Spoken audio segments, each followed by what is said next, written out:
Oi, gente. Vocês acharam que eu tinha parado, né? Pensaram que eu tinha abandonado o projeto Deita Comigo no Divã. Claro que não. Como diz o ditado e minha avó, antes tarde do que nunca. Neste caso, bem tarde. Meu último vídeo acho que está fazendo até aniversário. Hoje eu vou tentar responder uma pergunta do Cláudio. Cláudio.ferreira.900. Como lidar com o medo?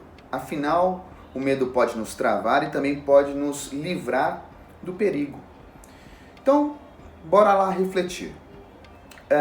Eu acho que antes de pensar como nós podemos lidar, é importante pensar um pouco sobre o que é o medo, o que de fato é o medo. Para a psicanálise, o medo é um afeto, uma sensação que acontece a partir de um estímulo que nos afeta, que esbarra em nós. Este afeto nos conecta às emoções das mais variadas, primitivas, que moram em nós, mesmo que isso aconteça de forma inconsciente. Aliás, normalmente é inconsciente. Darwin já dizia que o medo é um dos afetos fundamentais do ser humano em sua constituição evolutiva. E o velho tiozinho do divã, Freud, dizia que o medo pode ter uma fase de indeterminação, que ele chamou de angústia. Ou seja, anular o medo, fingindo que ele não existe, ou não olhar para a causa daquele afeto, pode nos levar a quadros de depressão e até ansiedade intensa. O medo neste processo evolutivo, normalmente ele evoca luta ou fuga.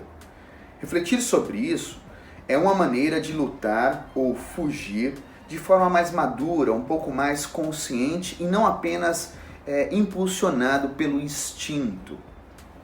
Claro que há situações específicas mais graves, intensas, que por vezes também causa a paralisia que o Cláudio falou.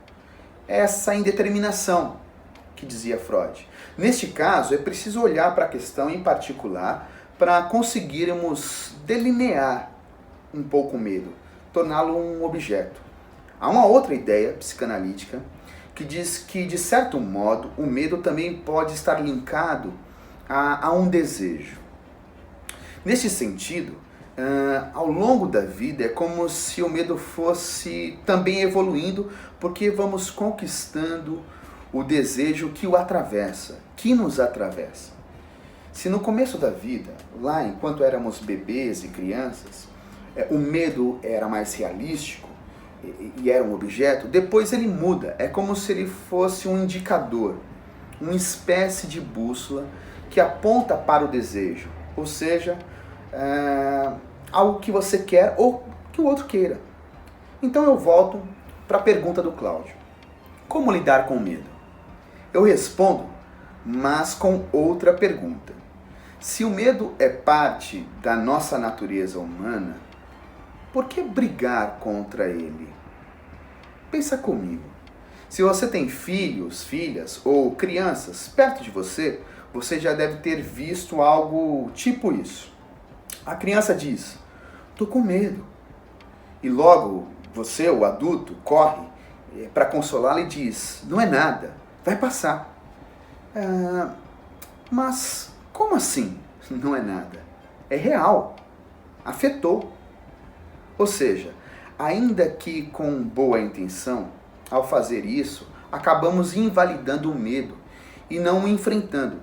Em outras palavras, não olhando para ele e assim seguimos pelo resto de nossas vidas, evitando sentir o medo. Acabamos tendo medo de sentir medo. Talvez esse seja um dos erros mais básicos em nossa educação em relação aos afetos. Imaginar que alguns afetos não deveriam existir me parece um grande prejuízo para a vida humana.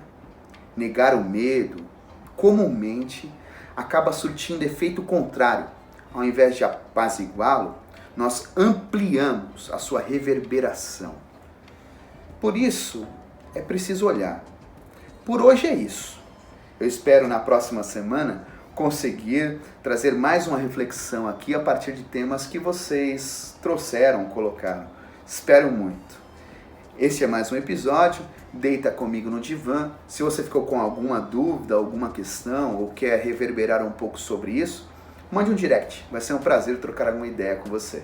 Até o próximo vídeo.